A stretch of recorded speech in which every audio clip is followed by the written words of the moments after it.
Moacir Scliar é médico e escritor. A paixão pelo que faz se reflete em vidas salvas e livros publicados. Com 70 anos de idade, ele faz jus ao título de imortal da Academia Brasileira de Letras. Afinal, são mais de 70 livros. Se você acha isso muito, para ele é simples. Moacir Scliar acredita que a tarefa do escritor é escrever. Vamos aprender com ele.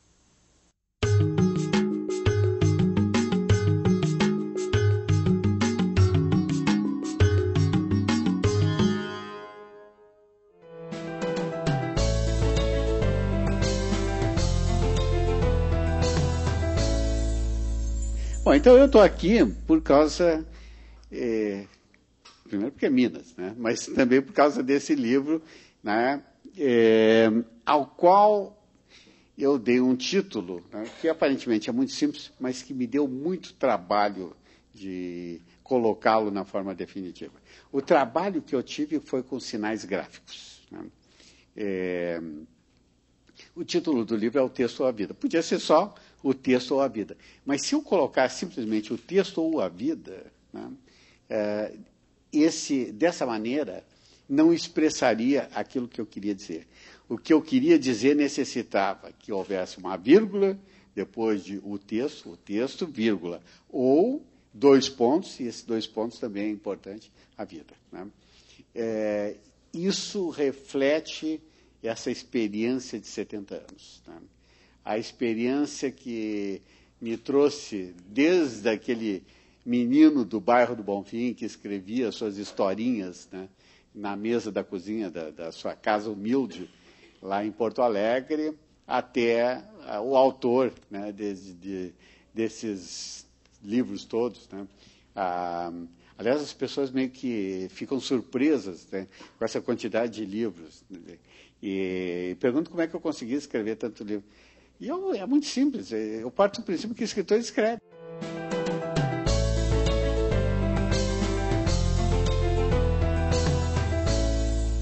São 75, isso é que é o pior. Mas, talvez porque Porto Alegre não tem um programa melhor, eu lá, ao longo desses anos, eu sentava e escrevia, né? E os livros foram surgindo.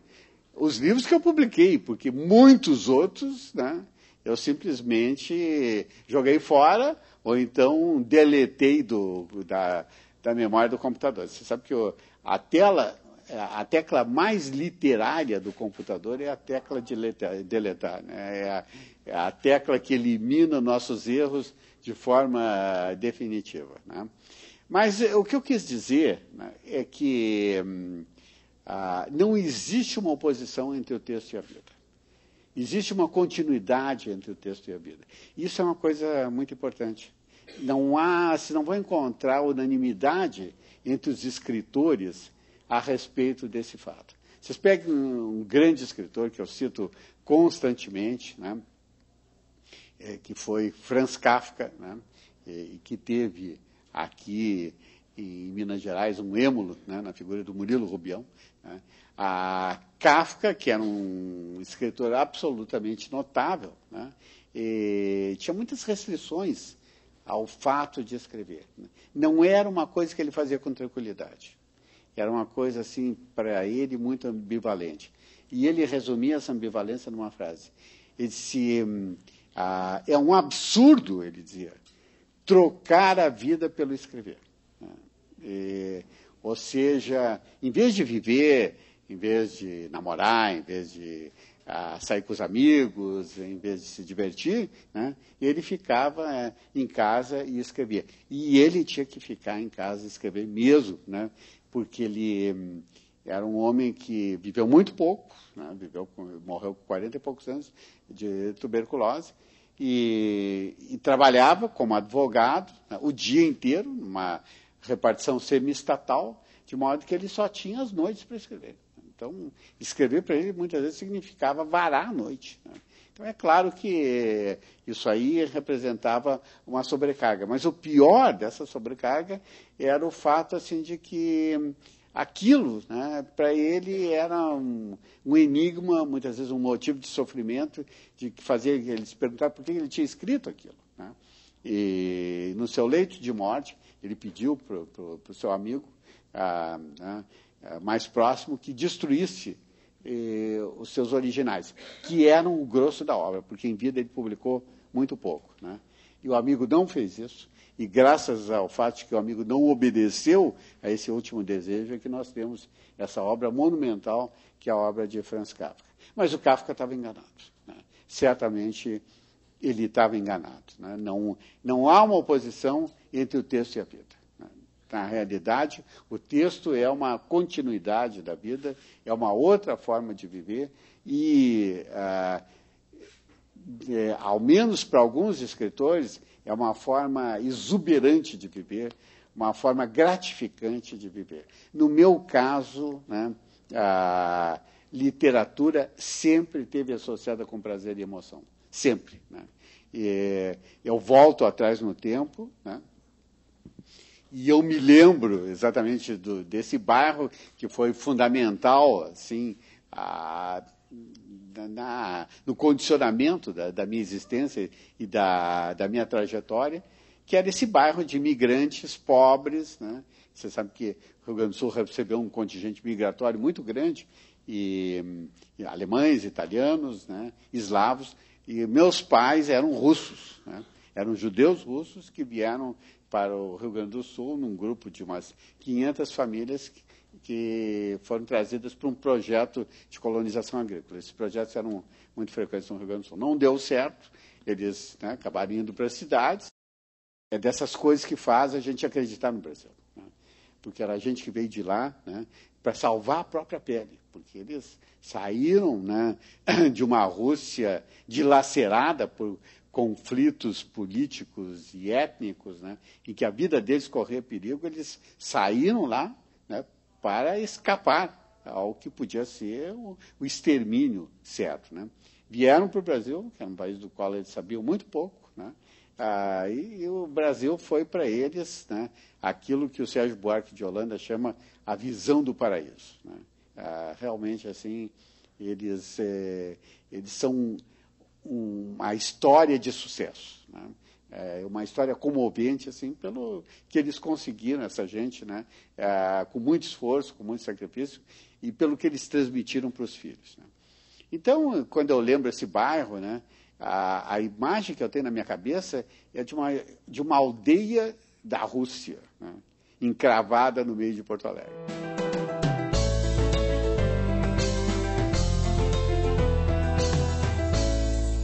Várias famílias que moravam em casinhas muito pobres, casinhas muito precárias. Eu me lembro dessas casinhas, eu fico perguntando como é que a gente vivia lá, né? Porque o que a gente considera hoje assim, um mínimo de conforto não tinha, né? Não tinha fogão a gás, não tinha geladeira, não tinha água quente, né? Não tinha banheiro, né? Tinha rato, isso tinha bastante, né, nas casas, né? A vida era muito difícil, né? Essas pessoas lutavam para sobreviver em profissões muito humildes. A nossa família era uma família de marceneiros, né? Meu pai e meus tios fabricavam móveis, né? Mas fabricavam móveis baratos, né? Esses móveis de pobre, para gente como eles. Então, o sustento era muito difícil, né? Então, muitas vezes as pessoas me comentam assim, mas tu deve ter tido uma infância muito infeliz, né? Não, eu tive uma infância muito feliz, né?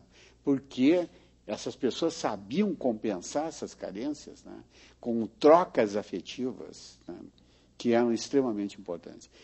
E essas trocas afetivas, elas se consubstanciavam num hábito que eles tinham, né, e que é uma coisa admirável que se perdeu por completo. Todas as noites eles se juntavam, né? As famílias, se era no verão lá em Porto Alegre pode ser muito quente, né? Traziam cadeiras para a calçada, né? Numa época que as ruas porto-alegrenses eram mais seguras do que são hoje, né? E ficavam ali numa rodinha, né, conversando, porque outra coisa não tinha para fazer, não existia TV e eles não tinham dinheiro para ir ao teatro ou ao cinema, então eles ficavam contando histórias, né? E contar histórias é a gênese de toda a literatura, né? Toda literatura começa como literatura oral. toda a literatura começa com a narrativa, né? Narrar é uma coisa importante, né?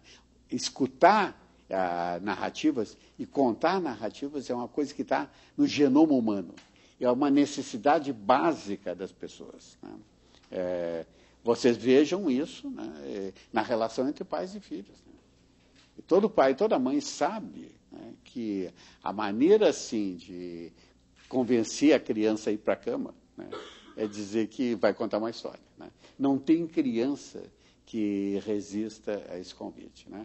Porque a criança sabe que ela não vai só ouvir uma história, ela não vai só ouvir uma narrativa, ela vai ter a presença reasseguradora do pai e da mãe junto de si, né? Isso vai representar uma troca emocional que vai marcar essa criança pela vida. A gente esqueceu como é importante, né, na função, na paternidade ou na maternidade, o ato de contar histórias, né? A gente esqueceu porque a televisão nos fez esquecer isso, né?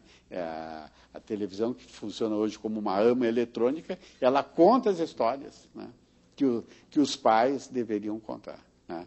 Mas eu tinha um grande contador de histórias, né, na minha casa, que era meu pai, né? Meu pai era um homem desses que é um narrador nato, né?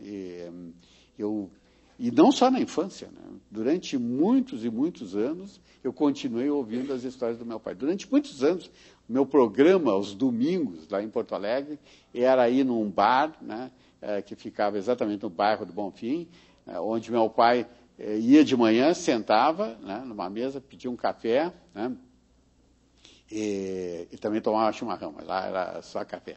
E ficava aguardando, porque as pessoas iam chegando, né, para ouvir as histórias que ele tinha para contar, né? Ele era desses narradores que fascinam os seus ouvintes com as histórias, né? Então, eu tinha essa escola a domicílio, né? Esse exemplo, né, de como a narrativa pode encantar. Agora, vocês completam isso, né, com uma mãe que é professora, né, que adora livros, né, que dá ao seu filho o nome de um personagem do José de Alencar, Moacir, né, e que aplaude tudo que esse filho escreve, né? Então, vocês veem como é que nasce um escritor, né? Então, vocês veem que, com esse tipo assim primeiro, de proteção, né, afetiva, e, de outro lado, com essas coisas que aconteciam constantemente lá no bairro, a gente tinha matéria para contar histórias que não terminavam mais, né? E juntem a isso a influência de escritores importantes, né?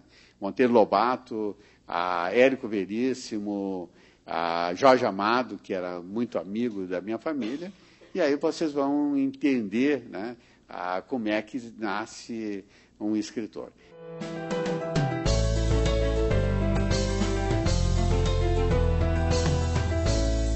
Depois disso, naturalmente, a minha trajetória foi... O meu horizonte foi se alargando, né? Eu terminei a escola, eu estudei medicina, né? Eu me especializei em saúde pública e, durante todo esse tempo, eu fui escrevendo, né? E aí, no ano passado, né, uma editora do Rio de Janeiro me liga e diz: olha, nós gostaríamos de publicar uma antologia dos teus contos, né? E quando eu recebi a ideia, na verdade, eu não fiquei muito entusiasmado, porque já tem várias antologias dos meus contos, tem várias editoras que publicaram. Eu fiquei pensando, para que mais uma antologia, né? E aí me ocorreu, né, de fazer uma antologia não só de contos, mas também dos outros textos, né? Porque eu escrevo romance, eu escrevo para vários jornais, escrevo para a Zero Hora de Porto Alegre, para a Folha de São Paulo, para o Correio Brasiliense, escrevo para muitas revistas nesse país e no exterior, inclusive, né? De modo que eu tenho textos não ficcionais e livros que não são de ficção também. Livros, inclusive, muitos livros sobre medicina, né? Sobre o lado humanístico da profissão médica, que é uma coisa que me interessa muito, né? E que hoje também é um problema dentro do exercício da profissão médica, né? O fato de que a medicina se transformou numa profissão demasiadamente científica e tecnológica já cobrando um preço, né? A relação médico-paciente, né, não melhorou com essa situação atual, e isso alarma, né, os médicos e, sobretudo, os professores das faculdades de medicina. Então, hoje se busca reforçar o lado humanístico da profissão. Então, a ideia era juntar todos esses textos. Mas, ao mesmo tempo, me ocorreu contar em que circunstâncias surgiram esses textos, né? Então, eu entremeei os textos, né, com uma narrativa pessoal, cujo propósito, vejam bem, né, não é falar sobre mim próprio, né? Nós vivemos numa época, assim, até tem uma expressão que é muito comum hoje, assim, a pessoa diz, eu sou autorreferente, né? Quando a pessoa diz eu sou autorreferente, significa eu só falo de mim, né? E a única coisa que me interessa é o meu umbigo, né? Em torno do qual eu gravito. Eu não consigo, né, talvez assim pela minha própria formação, pensar, né, no mundo e na vida dessa maneira, né? Eu acho que a gente se realiza na medida em que a gente intercambia com os outros emoções e sentimentos, né? Então, meu propósito não era usar a palavra eu, né? Era falar assim do que é a experiência de contar histórias, né, de escrever livros, de conviver com uma geração literária que foi a minha geração, uma geração importante, né, pelo que passou nesse país, porque você não pode esquecer que nós começamos a publicar no final da década de 60. Né? É uma coisa interessante, eu muitas vezes hoje, quando dou palestra em escolas, né, eu pergunto, né, para os jovens assim, o que aconteceu, né, em 31 de março de 1964, e muitos deles não sabem, né? E eu acho ótimo que eles não saibam. Acho muito bom, né, que tenham esquecido, né, esse período que a gente viveu, que foi um período muito duro, muito doloroso, né, que implicou em sacrifícios pessoais, né, mas que, ao mesmo tempo, deu à geração literária da qual eu fiz parte uma missão, né? A nossa missão era, de um lado, né, fazer literatura, né, como escritores, mas, de outro lado, era defender a liberdade de expressão, né? E eu acho que a minha geração fez isso, né? Nós fizemos como nós podíamos, né, com os meios que estavam ao nosso alcance, mas fizemos isso. De modo que não faltaram histórias para eu contar, né, nesse O Texto ou a Vida, né?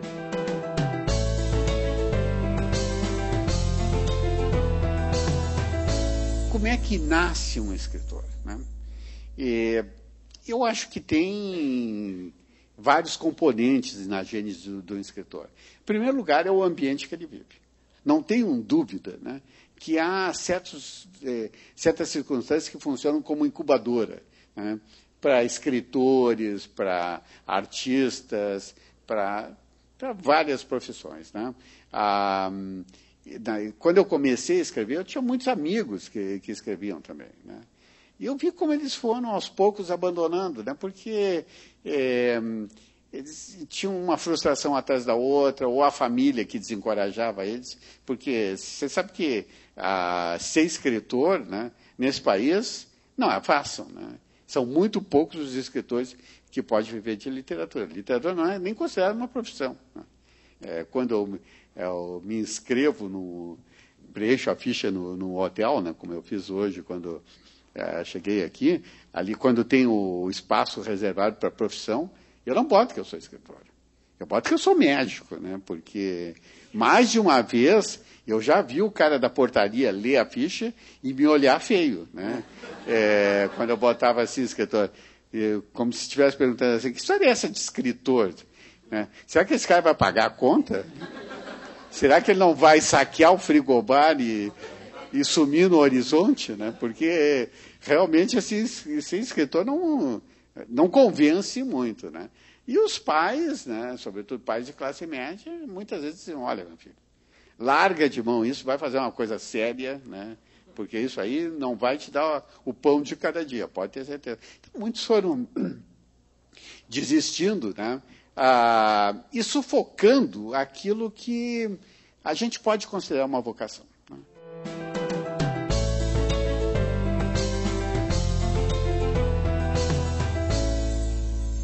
Existem pessoas que realmente têm uma afinidade com as palavras, né? Comparável àquela que os músicos têm com as notas musicais, ou que os pintores têm com as cores e com as formas. Né? Quer dizer, esse fascínio, né? Pelo uso da palavra como um instrumento de criação, de descoberta pessoal. Né? É uma coisa assim, realmente emocionante encontrar as palavras para dizer aquilo que nós queremos. Né? E é um processo assim que, claro, com o tempo vai se tornando automático, né? Mas que implica em conhecer as palavras, em ter intimidade com as palavras, em saborear as palavras, né? Em conviver com as palavras. Né? Isso é uma coisa importante para o escritor. Né? Então, essa vocação, né? Claro, isso pode ser aprendido. Né? A gente aprende no colégio a redigir, mas redigir não é bem fazer literatura. Né? Redigir é expressar um pensamento, uma ideia de uma forma correta, né? De uma forma lógica, de uma forma agradável, se vocês quiserem. Mas exprimir as coisas de uma forma criativa requer assim, um certo grau de vocação. É claro que hoje tem muitas oficinas literárias, isso é uma coisa importante. Né? A oficina literária, ela proporciona um fórum para a pessoa que escreve, né?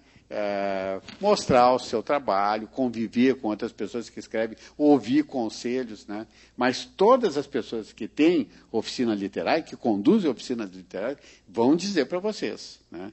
Que ali vocês não vão se tornar escritores. Né?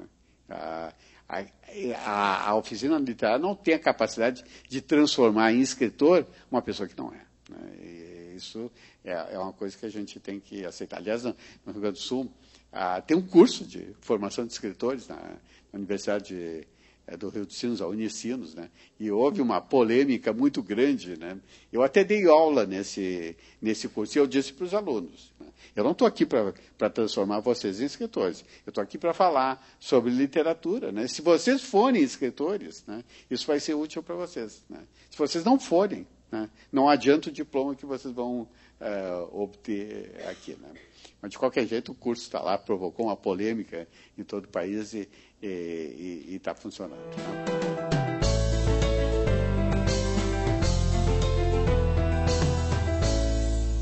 No meu caso, surgiu o primeiro escritor. Quer dizer, eu já escrevia muito antes de entrar na faculdade de medicina, muito antes de entrar no colégio, né? Porque eu fui alfabetizado por minha mãe, então eu escrevia em casa. Né? Agora, a pergunta que muitas pessoas me fazem é assim, mas se tu queria ser escritor, por que tu foi estudar medicina? Por que tu não foi estudar letras? Né? Porque eu queria ser escritor e queria ser médico. Né? Por razões diferentes. Né? E eu queria ser escritor porque eu gostava de contar histórias, de ouvir histórias, de ler histórias. E eu queria ser médico porque eu tinha medo de doença. Eu não tinha medo de ficar doente, né? Entendam bem isso. Eu não sou hipocondríaco. Né? Ao contrário, quando eu ficava doente até era bom porque eu não ia no colégio. Né? Ficava em casa, com meus pais ao meu redor. Né? Mas quando eles ficavam doentes, né? O pânico que me invadia era uma coisa assim insuportável. Né? Eu sentia aquilo como uma ameaça, né? Que eu não conseguia enfrentar. Né? Então, muito cedo, eu comecei a me interessar por medicina, ler livros sobre medicina, conversar com médicos. Né? Perto da minha casa tinha um hospital de pronto-socorro, né? Onde depois eu vinha trabalhar. Eu ficava espiando pela porta do pronto-socorro o trabalho dos médicos. Né? Então, realmente, assim, era uma coisa que me fascinava. Quando chegou a hora de fazer vestibular, né? Eu fui para a medicina. E trabalhei em medicina toda a minha vida.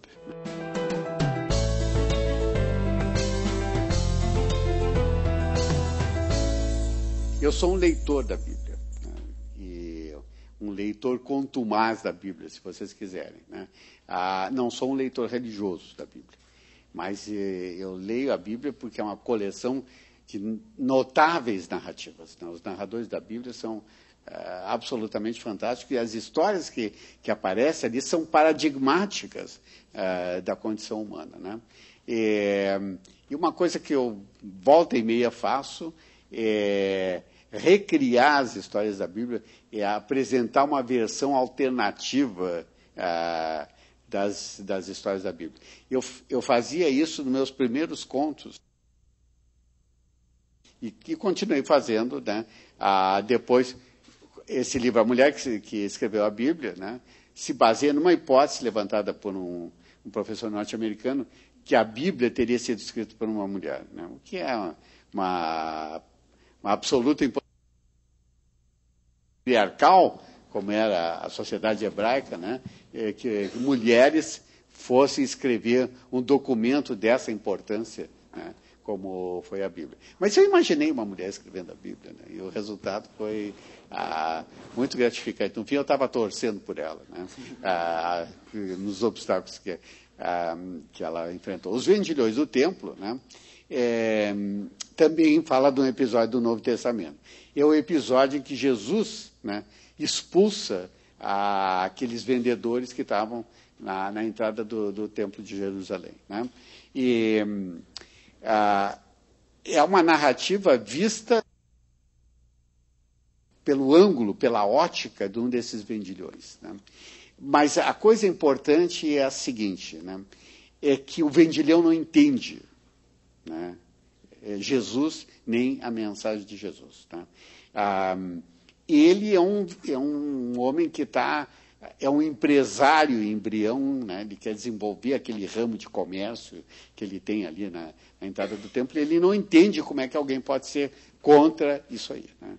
E, na verdade, o conflito que eu retrato nesse livro, né, não é um conflito religioso. Não tem nada a ver com isso, né? Tem a ver com duas mentalidades, né? A mentalidade do terreno e do divino, né? A mentalidade pragmática e a mentalidade idealista religiosa, né? O conflito entre, se vocês quiserem, entre o neoliberalismo e o esquerdismo, né? Sendo que o esquerdista, para mim, é Jesus aí, né? Então, realmente, assim, os livros foram publicados, mas ninguém reclamou. Mas, olha, isso também é uma lição para qualquer escritor, né? Se ele vai ficar pensando assim, né, que pessoas podem não gostar do que ele escreve, ele não vai escrever nada, né? Então, sejam fiéis a vós próprios.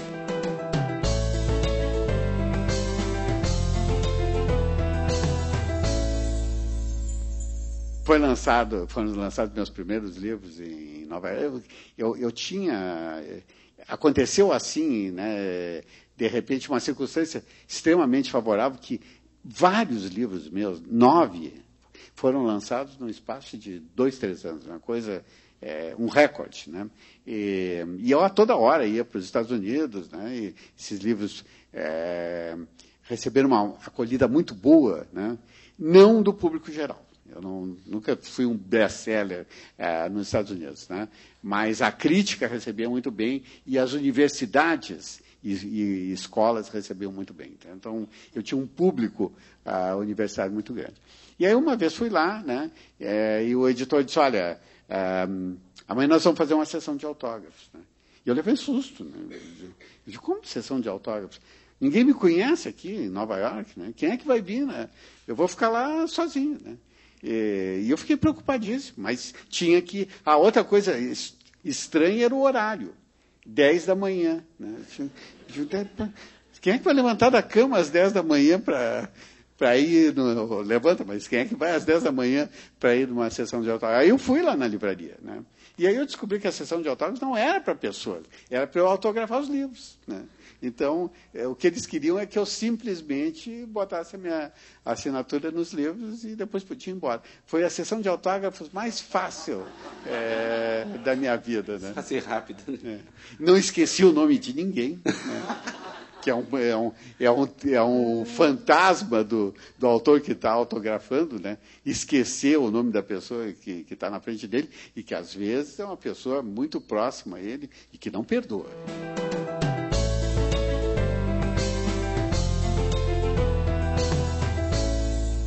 O que eu disse que é bom é o fato de que isso já é uma recordação tão distante, né? Que realmente assim, não é mais uma causa de sofrimento para as pessoas, como foi para a minha geração. Mas é claro, né, que é muito importante assim, que, como história, os jovens lembrem disso. Né? Mesmo porque a tentação autoritária é uma coisa que está sempre presente. Sempre presente. Né? Volta e meia, vocês vão ver uma pessoa que vai dizer esse país não tem jeito mesmo, né? Só com uma ditadura. Né? Não acreditem nisso. Né? Tá falando aqui alguém que conheceu muito bem. Eu só vou contar, eu não fui preso, eu não fui torturado. Né? Eu só vou contar um episódio que se passou comigo para vocês verem o que era aquele período. Né? Recém-formado, que eu fui fazer um concurso público para médico. Né? Precisava trabalhar, precisava ganhar a vida. Né? Então, fui lá, me inscrevi, já estava sentado no salão onde ia se realizar o concurso, estavam vários médicos lá, dezenas de médicos, e entra um homem, né, com um papelzinho na mão, e lê 2 nomes. Né? Um deles era o meu, né? O outro era de um colega que eu já conhecia, porque havia sido militante do Centro Acadêmico da Faculdade de Medicina. Aí ele disse, os senhores me acompanhem. Né? Nós acompanhamos ele, no corredor ele se virou, disse, os senhores não podem fazer o concurso. Aí eu disse, eu quero saber por que eu não posso fazer o concurso. Ele disse, eu não sei, e se eu fosse tu, eu não perguntava. Né? Vai para casa. Né? Isso era o reflexo daquele momento. Né? A gente não podia sequer saber, né, do que nos impedia de fazer um concurso público.